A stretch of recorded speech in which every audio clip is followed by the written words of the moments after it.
The crimson trail across pristine white snow told a story of violence and desperation that Gabriel Sutton understood all too well as he guided his gelding through the frozen wasteland of southwestern Wyoming in February 1878.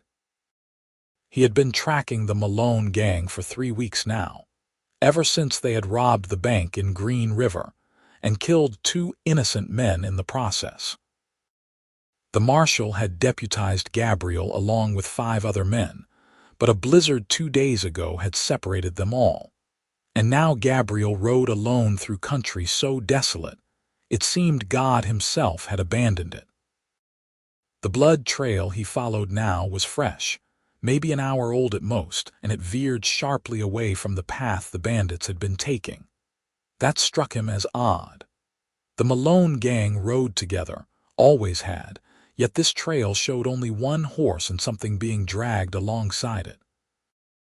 Gabriel dismounted, his breath forming white clouds in the bitter air as he knelt to examine the tracks more closely.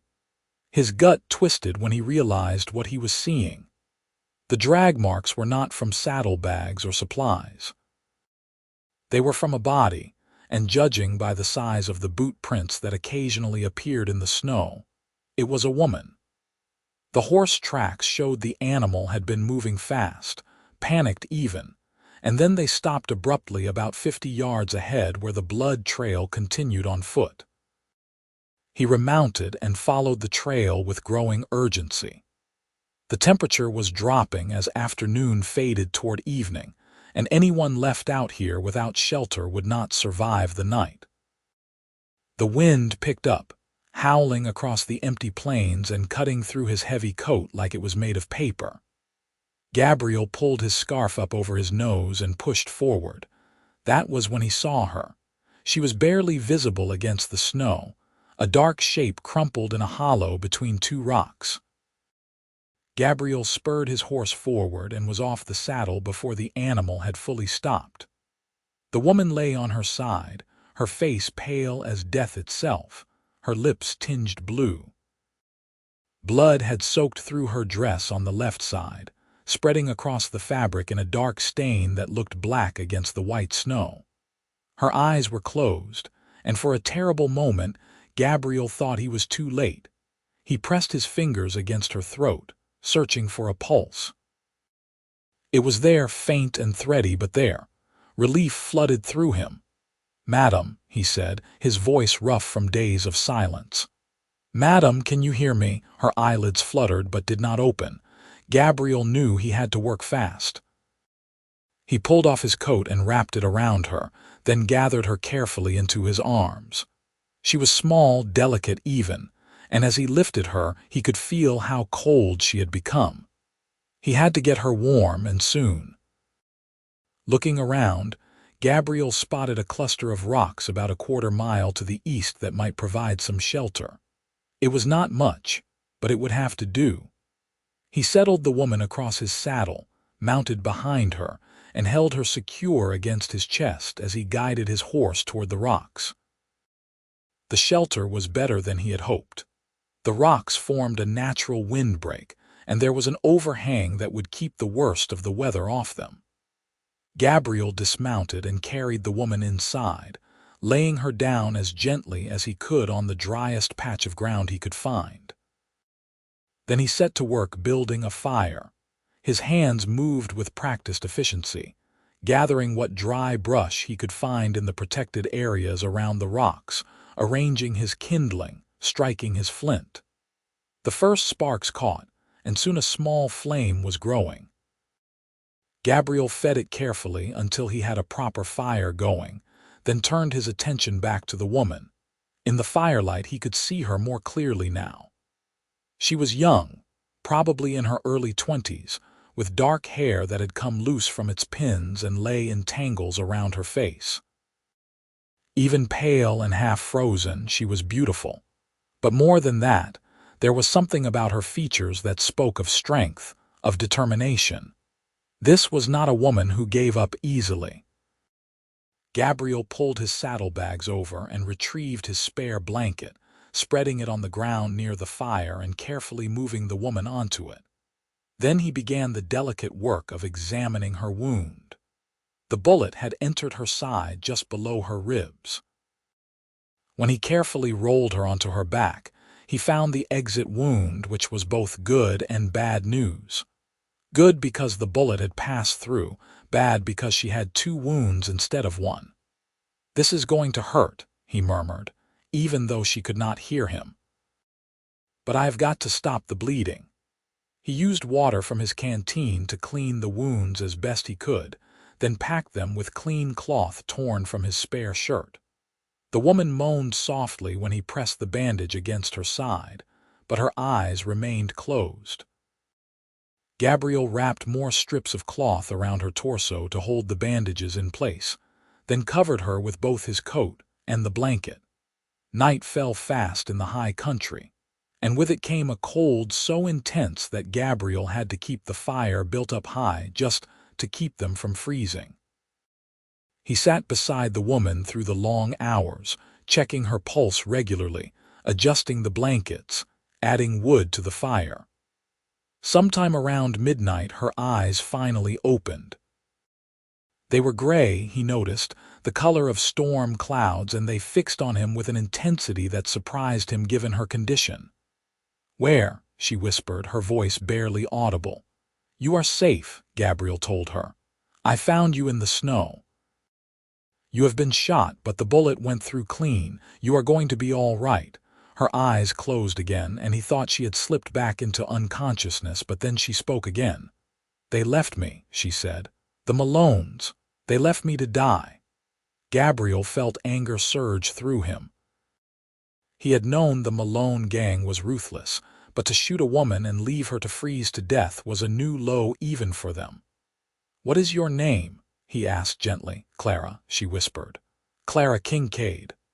"I am Gabriel Sutton. I am a deputy marshal, and I have been tracking the Malones."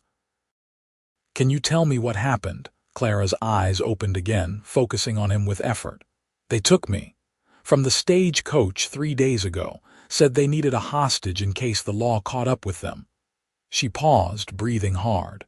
"This morning I tried to escape, took one of their horses. Jacob Malone shot me. I rode as far as I could before I fell off."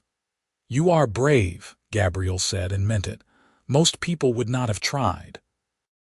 "Most people had not been listening to them plan what they were going to do with me, once they did not need a hostage anymore," Clara replied, and there was steel in her voice despite her weakness. They were silent for a moment, the only sounds the crackling of the fire and the wind howling outside their shelter. Gabriel added more wood to the flames. "Try to rest," he said. "We will head for Green River in the morning if you are strong enough. It is about a day's ride from here." "Too far," Clara murmured. "There is a homestead, the Morrison place, maybe 3 hours east. They know me." Gabriel considered this.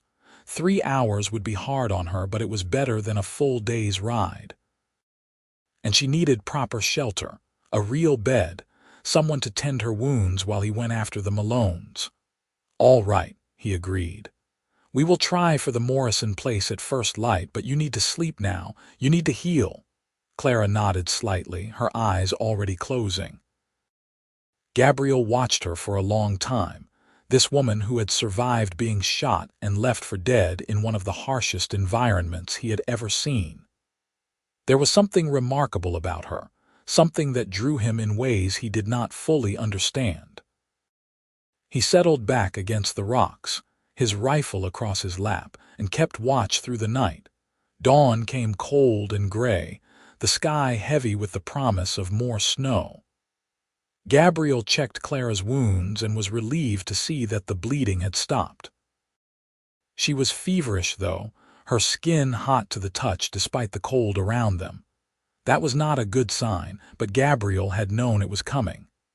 Gunshot wounds almost always brought fever. He helped her sit up slowly, supporting her weight as she swayed. Clara's face was flushed with fever, but her eyes were clear. "I can ride," she said before he could ask. "You will ride with me," Gabriel told her. "I am not having you fall off and make that wound worse." She did not argue, which told him how bad she was feeling. Gabriel packed up their camp, scattered the fire, and helped Clara onto his horse. He mounted behind her, keeping one arm around her waist to hold her steady, and they set out toward the east. The ride was slow and difficult. Gabriel had to stop frequently to let Clara rest, and twice she nearly passed out from the pain and fever. But she never complained, never asked him to turn back. She simply endured, and Gabriel found himself admiring her more with each passing mile.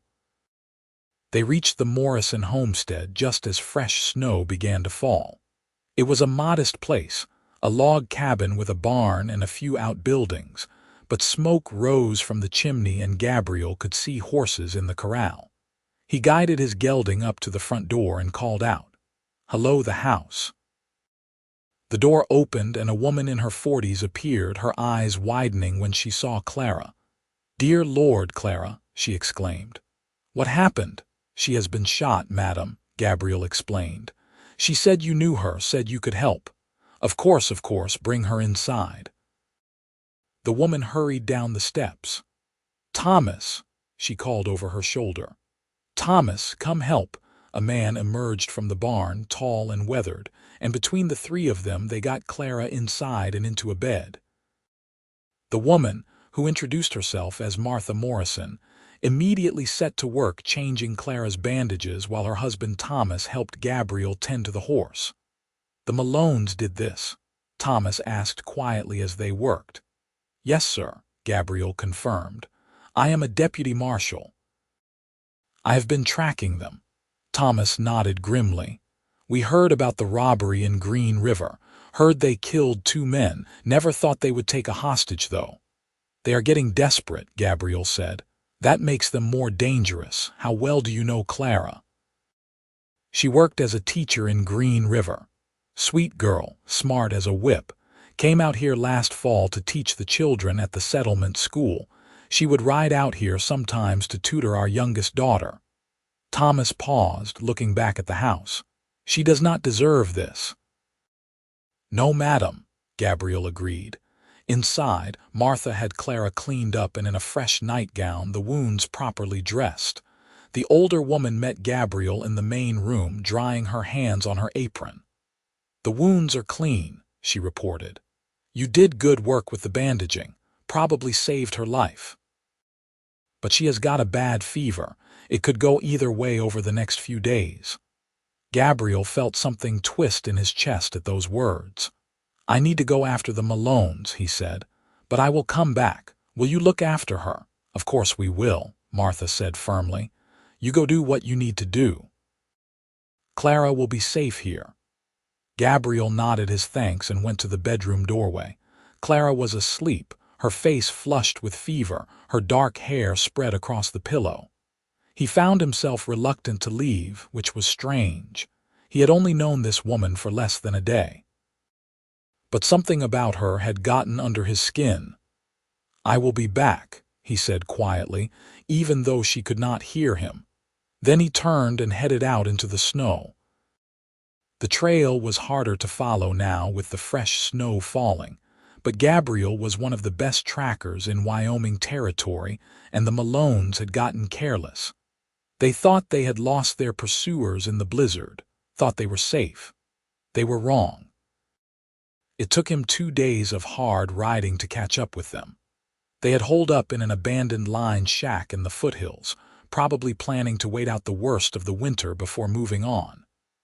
There were 4 of them, Jacob Malone and his brothers Illy, Frank, and the youngest, Samuel. Gabriel watched the shack from a ridge above, planning his approach. He could not take all 4 at once, not if he wanted to live through it. He would have to be smart about this. He waited until nightfall, then made his way down to the shack on foot.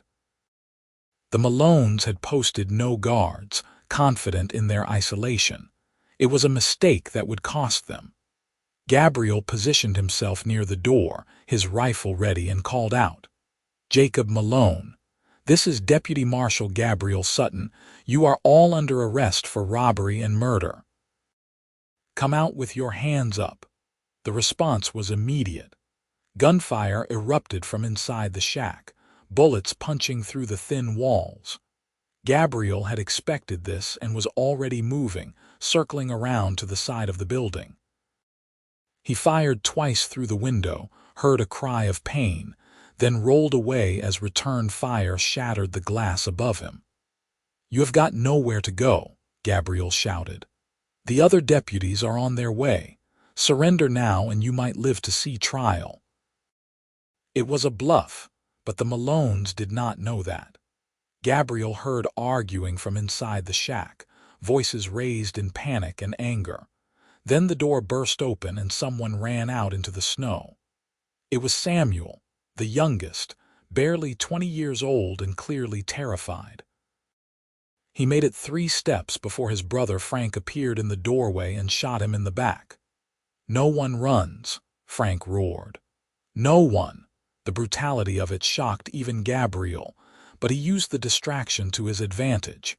He fired twice more and Frank went down. That left just Jacob and Ellie, and now they knew they were in serious trouble. "It is over, Jacob," Gabriel called. "2 of your brothers are dead, do not make it 4. There was a long silence. Then Jacob's voice came from inside the shack, tight with rage. "That girl," he said. "She is dead, right? Tell me that little witch is dead." Gabriel felt fury surge through him. "Clara Kincaid is alive," he said coldly. "And you are going to hang for what you did to her and those men in Green River." "Like hell I am." Jacob and Ellie came out shooting, both of them firing wildly as they tried to make it to the horses. Gabriel dropped Ellie with his first shot, but Jacob was faster, more experienced. He made it to his horse and swung into the saddle, still firing back at Gabriel as he spurred the animal into motion. Gabriel took careful aim and fired once. Jacob jerked in the saddle, slumped forward, but somehow stayed on the horse as it galloped away into the darkness. Gabriel ran for his own mount, but by the time he got there, Jacob had disappeared into the night and the falling snow. He considered giving chase, but it was too dark, too dangerous. Jacob was wounded, maybe badly. He would not get far. Gabriel would track him in the morning. For now, he needed to secure the scene and tend to the bodies. It was grim work, but it had to be done. Gabriel wrapped the 3 dead Malones in canvas and tied them to their horses. Samuel might have been worth some sympathy, dying at his brother's hand for trying to do the right thing.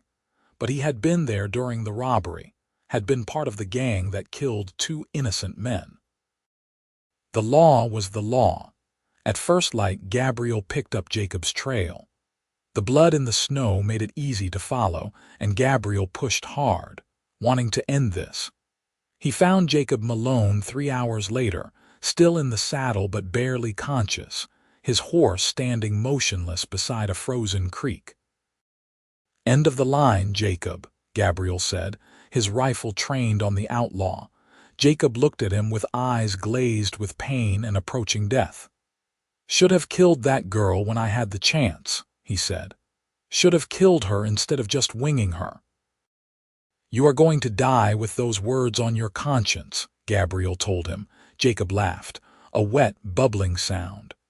"I do not have a conscience, deputy. That is what made me good at what I do." Then he coughed, blood spraying from his lips, and slumped sideways out of the saddle. He was dead before he hit the ground. Gabriel stood there for a long moment, looking down at the body of the man who had shot Clara and left her to die. He felt no satisfaction in Jacob's death, only a grim sense of duty fulfilled. The Malone gang was finished. The people of Green River could rest easy, and Clara was safe. That thought brought him up short. Clara. He needed to get back to her, needed to see that she was all right. The urgency of it surprised him, the intensity of his need to be near her. He barely knew this woman, yet she had become important to him in a way he could not quite explain. Gabriel loaded Jacob's body onto the outlaw's horse, added it to his grim procession, and turned toward the Morrison homestead. It was late afternoon 3 days later when Gabriel finally rode up to the Morrison place, leading 4 horses carrying 4 wrapped bodies. Thomas came out to meet him, his expression somber. "Got them all?" he asked. "Got them all," Gabriel confirmed. "Good," Thomas said simply. He helped Gabriel stable the horses and secure the bodies in his barn, well away from the house. "We will get them into Green River in a few days once the weather clears. Right now, I think there is someone inside who will want to see you." Gabriel's heart beat faster. "Clara, she is all right." "Fever broke yesterday morning," Thomas said with a smile. "Martha says she is going to make a full recovery. Girl is tough as nails. Been asking about you since she woke up properly." Gabriel found himself almost running to the house. Martha met him at the door with a knowing smile and gestured toward the bedroom. Gabriel knocked softly and heard Clara's voice, stronger now, call for him to enter. She was sitting up in bed, propped against pillows, her color much improved though still pale. Her gray eyes lit up when she saw him, and Gabriel felt something warm unfold in his chest. "You came back," Clara said. "I told you I would." Gabriel crossed to the chair beside her bed and sat down. "How are you feeling?" "Like I got shot and left to freeze to death," Clara replied, but there was humor in her voice. "But much better than I did. Martha has been wonderful. She told me you brought in the Malones." "All 4 of them," Gabriel confirmed. "They will not hurt anyone else." Clara closed her eyes for a moment, and when she opened them they were bright with unshed tears. "Thank you," she said quietly. "If you had not found me when you did, I would have died out there. You saved my life, Gabriel." "You saved your own life," Gabriel told her. "You were the one who had the courage to try to escape, even knowing they might shoot you. You were the one who survived long enough for me to find you. You are the bravest woman I have ever met, Clara Kincaid." She looked at him for a long moment, something shifting in her expression. "Stay," she said. "At least for a few days, until I am well enough to travel. I would like to get to know the man who tracked my blood through the snow and refused to let death claim me." Gabriel smiled. "I would like that too." Over the next week, as Clara regained her strength and Gabriel helped Thomas with work around the homestead, they talked. They talked about everything. Clara told him about growing up in Pennsylvania, about losing her parents to cholera when she was 16, about coming west to make a new life for herself as a teacher. Gabriel told her about his childhood in Texas, about learning to track from a Comanche elder who had befriended his father, about becoming a deputy marshal after his wife and infant son had died in childbirth 5 years ago. "I am sorry," Clara said softly when he told her that. They were sitting by the fire in the Morrisons' main room, both of them wrapped in blankets against the cold. "That must have been terrible." "It was," Gabriel admitted. "For a long time I did not think I would survive the grief. The work helped, gave me something to focus on besides the loss. But I have been lonely, Clara. I have been lonely for a long time." Clara reached out and took his hand. Her fingers were small and warm in his, and Gabriel felt that warmth spread through his entire body. "I know what it is like to be lonely," she said. "To feel like you are just going through the motions of living without really being alive. I felt that way after my parents died.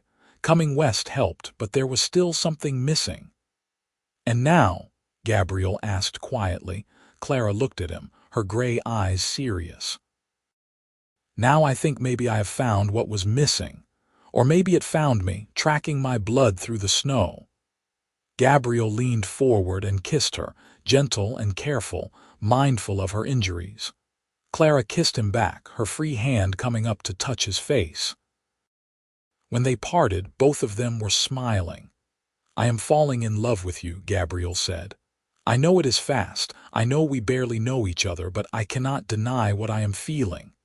"Then do not deny it," Clara replied. "I am falling in love with you too, Gabriel Sutton." Maybe that is what happens when someone saves your life. Or maybe it is just that we were meant to find each other, even if it took bandits and bullets and blood in the snow to make it happen. They sat together by the fire, hands clasped, and outside the snow fell soft and steady, covering the harsh landscape in a blanket of white. The world seemed very far away, and for the first time in a long time, Gabriel felt at peace. 2 weeks later, when Clara was well enough to travel, Gabriel took her back to Green River. The town gave him a hero's welcome for bringing in the Malone gang, and when the story of how he had found Clara spread, people treated him with a respect and admiration that made him uncomfortable. He had just been doing his job, doing what was right. He did not need praise for that. What he needed was Clara. She returned to her teaching position once she had fully healed, and Gabriel resigned his position as deputy marshal. He had saved enough money over the years to buy a piece of land just outside Green River, and he wanted to build something permanent, something that would last. A ranch, maybe. A home. A life with Clara. He courted her properly, the way a woman like her deserved. He took her to church socials and town dances, brought her flowers from the hills in spring, sat with her on her porch in the evenings and talked about their dreams for the future. The whole town watched their romance unfold with approval and not a small amount of satisfaction. People loved a good love story, especially one that started with such drama and danger. Gabriel proposed on a warm evening in June, 6 months after he had found Clara dying in the snow. They were sitting by the creek that ran through his property, watching the sun set over the mountains. He had been planning this for weeks, had the ring made special by the jeweler in town, but when the moment came, all his carefully prepared words flew out of his head. "Marry me," he said simply. "Marry me and help me build a life here. Marry me and let me spend every day for the rest of my life showing you how much I love you." Clara looked at him with tears streaming down her face, but she was smiling. "Yes," she said. "Yes, Gabriel, I will marry you." They were married in September of 1878, in the little church in Green River with half the town in attendance. Martha Morrison cried through the entire ceremony, and Thomas shook Gabriel's hand so hard afterward that Gabriel thought his fingers might break. Clara was beautiful in a dress of cream-colored silk, her dark hair pinned up and adorned with wildflowers, and when Gabriel kissed her as his wife for the first time, he felt like the luckiest man alive. They moved into the house Gabriel had been building, a solid log structure with a wide porch and big windows that let in the light. Clara made curtains and planted a garden, and Gabriel worked on building up his herd of cattle and horses. It was hard work, the kind that left him exhausted at the end of each day, but it was good work, honest work, and he went to sleep each night with Clara in his arms feeling like he had finally found where he belonged. Their first child, a son they named Thomas after Thomas Morrison, was born in July of 1879. Gabriel wept when the doctor placed the baby in his arms, overcome with joy and terror in equal measure. He had lost a son once before, and the fear of losing another was almost paralyzing.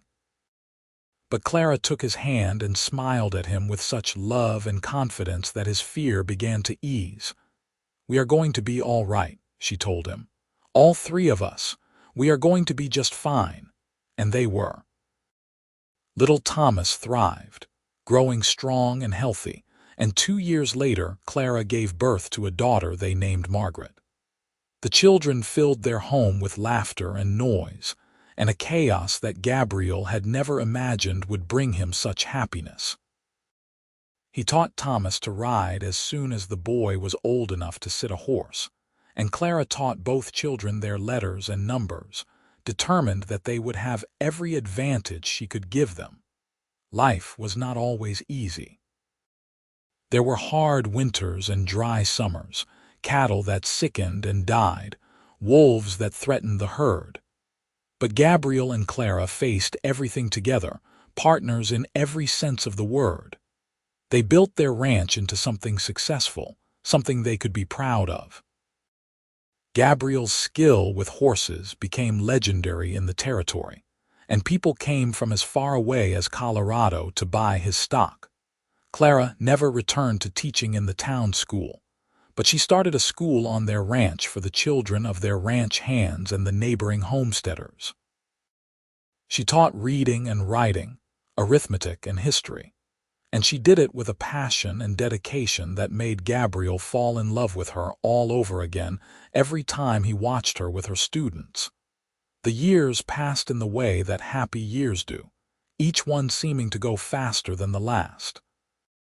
Thomas grew into a fine young man, tall and serious like his father, with a gift for working with horses that made Gabriel's chest swell with pride. Margaret was bright and spirited, with her mother's gray eyes and a determination that suggested she was going to do something remarkable with her life. In the spring of 1890, when Gabriel was 42 and Clara was 33, they had another child, a second daughter they named Sarah. The pregnancy had been unexpected, and Clara had worried that she was too old, but the birth went smoothly and Sarah was healthy and beautiful. Thomas was 11 by then, Margaret 9, and both of them doted on their baby sister with an intensity that amused their parents. Gabriel sometimes thought back to that day in the snow, that moment when he had knelt beside Clara's nearly lifeless body and felt for a pulse. What if he had been an hour later? What if he had not seen the blood trail? What if he had decided the storm was too dangerous to continue tracking? His entire life, everything good and precious in it, had hinged on that one moment, that one decision to push forward instead of turning back. "Do you ever think about that day?" he asked Clara one night as they sat on their porch watching the stars come out. Sarah was asleep in her cradle beside them, and they could hear Thomas and Margaret arguing about something in the house behind them. "What day?" Clara asked, though Gabriel knew she knew exactly what he meant. "The day I found you, when you were dying in the snow." Clara was quiet for a moment, then reached over and took his hand. "I think about it sometimes," she admitted. "I think about how close I came to dying out there. How if you had been just a little bit later, or if you had not been such a good tracker, or if you had not cared enough to follow a blood trail that might have been from anything. I think about all the things that had to go exactly right for me to survive. It terrifies me," Gabriel said quietly. "When I think about how easily I could have lost you before I even knew you existed." "But you did not lose me," Clara said firmly. She squeezed his hand. "You found me, Gabriel. You saved me. And then we saved each other, I think. We built this life together, this beautiful, messy, perfect life. That day in the snow was not the end of my story. It was the beginning of our story." Gabriel lifted her hand to his lips and kissed it. "I love you, Clara Sutton. I have loved you from the moment I saw those gray eyes open and look at me in the firelight." "I love you too," Clara replied. "I will love you until the day I die and beyond, that if such things are possible." They sat together in the comfortable silence of people who had shared a life, watching the stars wheel overhead and listening to the sounds of their children in the house behind them. The wind blew soft and warm across the prairie, carrying with it the scent of growing things and the promise of summer. The years continued to pass. Thomas married in 1895 to a sweet girl named Elizabeth from a neighboring ranch, and they built a house on the north section of Gabriel and Clara's property. Margaret, true to her independent spirit, went to Denver to study at a women's college and became a teacher like her mother, though she taught at a proper school in a proper town.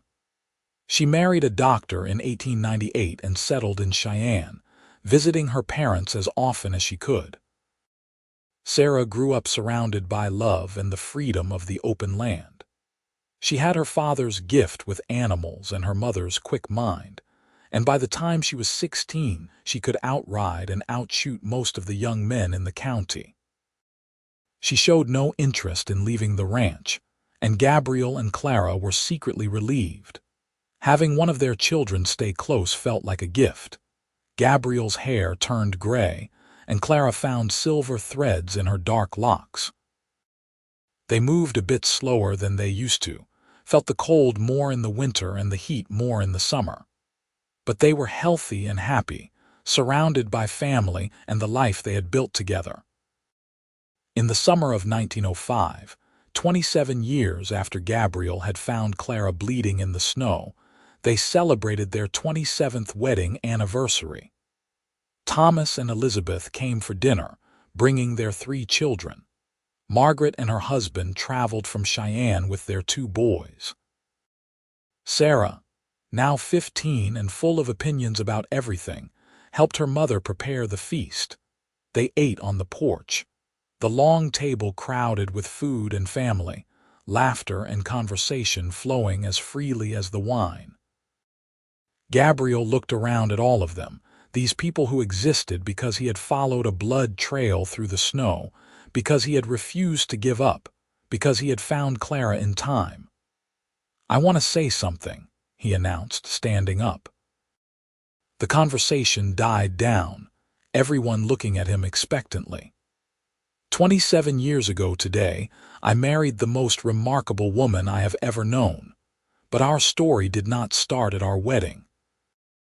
It started 6 months before that, on one of the coldest days I have ever experienced, when I found Clara dying in the snow. Clara looked up at him, her gray eyes soft with memory and love. "I think about that day often," Gabriel continued. "I think about how different my life would be if things had gone differently, if I had not been tracking the Malones, if I had not seen the blood, if I had been too late. And then I look around at all of you, at this family, at this life we have built, and I am overwhelmed with gratitude. Gratitude that I was in the right place at the right time. Gratitude that Clara fought so hard to survive.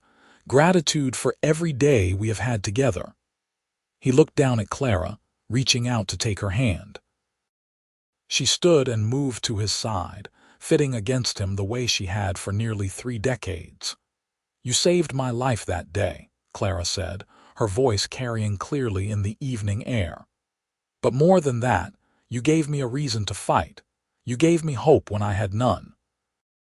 And then you gave me love and family and a life more wonderful than anything I could have imagined. I love you, Gabriel Sutton. I will always love you." They kissed while their children and grandchildren applauded and cheered. And as the sun set over the mountains they had made their home, Gabriel thought about chance and fate, about blood trails in the snow and the thin line between life and death. He thought about how one decision, one moment, one act of following through when it would have been easier to turn back had given him everything. The seasons continued their endless cycle. Winter came and went, then spring, then summer, then fall, then winter again. Gabriel and Clara grew older together, their bodies slowing but their love for each other only growing stronger. They sat on their porch in the evenings, holding hands and watching their grandchildren play in the yard. They told stories about the old days, about the Wild West that was slowly being tamed, about the adventures they had shared and the life they had built. In the spring of 1912, Gabriel fell ill. It started as a cough that would not go away, and soon he was bedridden, his strength fading. Clara sat beside him every day, holding his hand, talking to him, refusing to let him slip away from her. "I am not ready," she told him fiercely one night when his breathing had become labored and his skin was hot with fever. "I am not ready to lose you, Gabriel. We have more time. We have more life to live together." Gabriel squeezed her hand weakly. "We have had a good life, Clara, a wonderful life, more than most people get. If this is my time, I can go knowing I did not waste a single day of what we had." Do not talk like that, Clara said, tears streaming down her face. You are going to get better. You have to get better. But Gabriel knew his body was failing. He could feel it giving up, giving out. He had lived a long life, a good life, but everything had to end eventually. Listen to me, he said, his voice barely above a whisper. I need you to know something. That day in the snow when I found you, I think part of me recognized you. Recognized that you were going to be important to me, that finding you was going to change everything. I think some part of my soul knew yours, Clara, and every day since then has been a gift. You were my gift.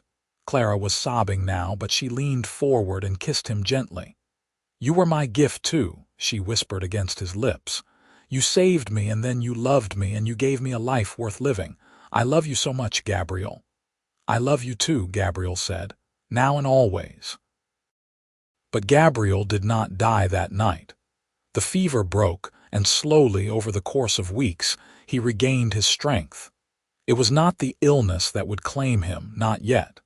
He had more time and he intended to use every moment of it. They made it to their 34th wedding anniversary in September of 1912. All their children and grandchildren came, and they celebrated with the same joy and love that had marked all their years together. Gabriel was thinner now, frailer, but his eyes still shone when he looked at Clara, and his hand still sought hers whenever she was near. 34 years, he said to her that night as they lay in bed together. 34 years since I made you my wife. And I would do it all again, every single day, exactly the same way. So would I, Clara said, curling against him. So would I. They fell asleep that way, wrapped in each other's arms, and in the morning when Clara woke, Gabriel was still sleeping peacefully. She lay there for a long moment, watching him breathe, grateful for another day, another morning, another chance to tell him she loved him. Gabriel lived for 2 more years, until the fall of 1914 when he finally passed away peacefully in his sleep at the age of 66. Clara was beside him when he went, holding his hand, and though her heart broke into 1,000 pieces, she was grateful that he had gone peacefully, surrounded by love in the home they had built together. The funeral was huge.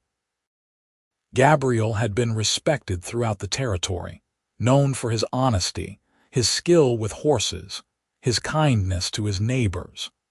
People came from 3 counties to pay their respects, to tell Clara what her husband had meant to them, how he had helped them over the years.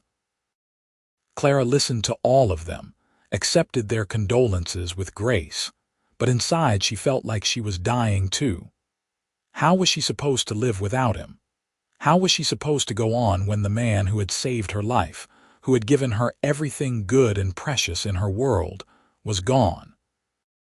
But she did go on, because that was what Gabriel would have wanted. She stayed on the ranch with Sarah and her new husband, helped care for her growing number of grandchildren and great-grandchildren. She kept Gabriel's memory alive, telling stories about him to anyone who would listen, making sure that the children knew what kind of man their grandfather had been. And every year on the anniversary of the day Gabriel had found her in the snow, Clara would bundle up in warm clothes and ride out to the place where he had saved her life. It took some effort as she got older, but she never missed a year. She would stand there in the cold, looking at the landscape that had almost claimed her life, and she would thank Gabriel. Thank him for not giving up. Thank him for following that blood trail. Thank him for saving her and loving her and giving her a life beyond her wildest dreams. Clara lived to be 84 years old, passing away in her sleep in the winter of 1927, surrounded by family in the house that she and Gabriel had built. In her final days, she talked about Gabriel constantly, telling her children and grandchildren that she could feel him near, that he was waiting for her. He found me once before when I was dying, she told them.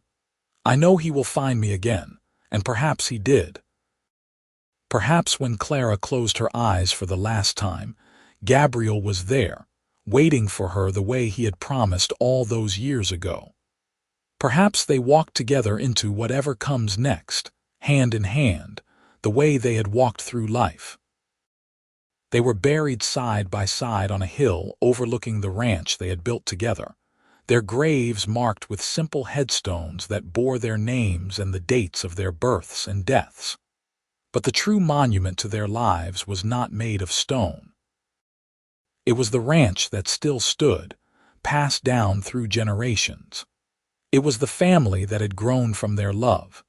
It was the story of a cowboy who had followed a blood trail through the snow and found not just a dying woman, but his entire future. And on cold winter days, when the snow fell soft and steady over the Wyoming plains, people said you could sometimes see two figures walking together on that hill, hand in hand, their love stronger than death. Their story never truly ending but simply transforming, becoming legend, becoming something that would last forever. The ranch prospered under Thomas's care and eventually passed to his son, Gabriel's namesake, who managed it with the same dedication and love that his grandfather had shown. The story of how Gabriel and Clara met became family legend, told and retold to each new generation, a reminder that love could be found in the most unexpected places, that one moment of courage and determination could change everything. Sarah never married after her husband died young, but she lived on the ranch until her own death at 73, teaching her nieces and nephews to ride, telling them stories about their grandparents, keeping the memory alive. She always said that she could feel her parents' presence on the land, that sometimes when she rode out to check the herds she would get a feeling like they were riding beside her, watching over the place they had loved so much. Margaret's children became teachers and doctors, carrying on the family tradition of service and education. They would come back to the ranch every summer, bringing their own children, and the house that Gabriel had built would ring with laughter and love once more. The years turned to decades, and the decades turned to a century. The world changed dramatically, becoming more modern, more connected, more complicated. The Wild West that Gabriel and Clara had known became the stuff of movies and books, romanticized and sanitized for entertainment. But in Wyoming, on a ranch that still bore the Sutton name, the true story remained.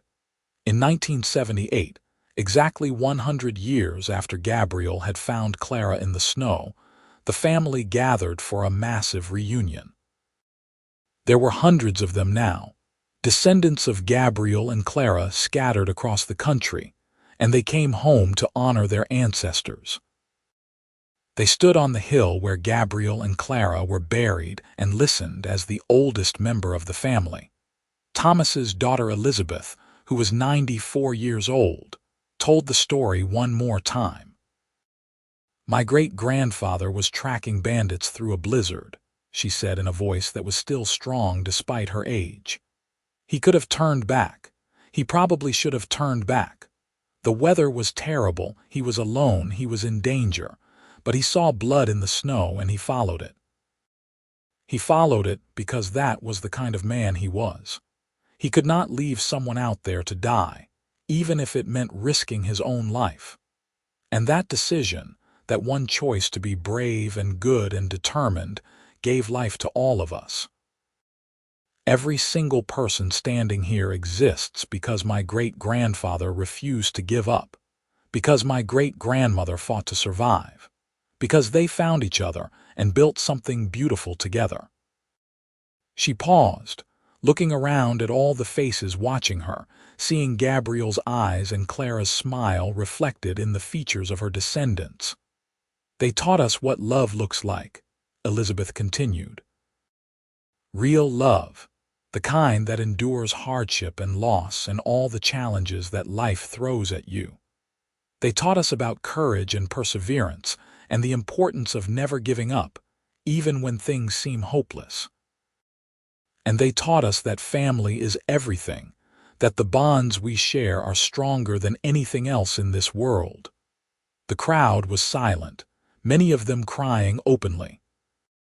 Then someone started to sing, a hymn that Gabriel and Clara had loved, and soon everyone joined in, their voices carrying across the prairie, across the hills, across the years. When the reunion ended and everyone had gone home, two figures stood alone on the hill.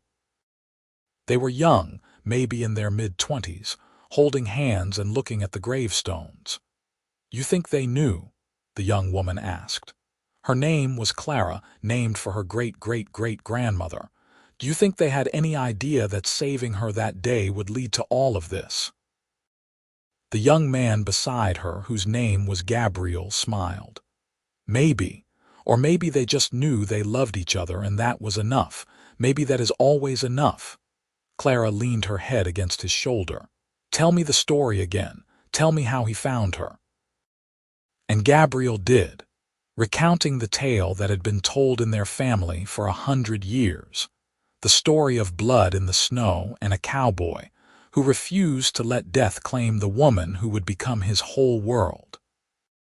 And as he spoke, the wind blew soft across the hill, almost like a blessing, almost like the brush of invisible hands approving of these two young people who carried their names and their blood and their legacy forward into the future.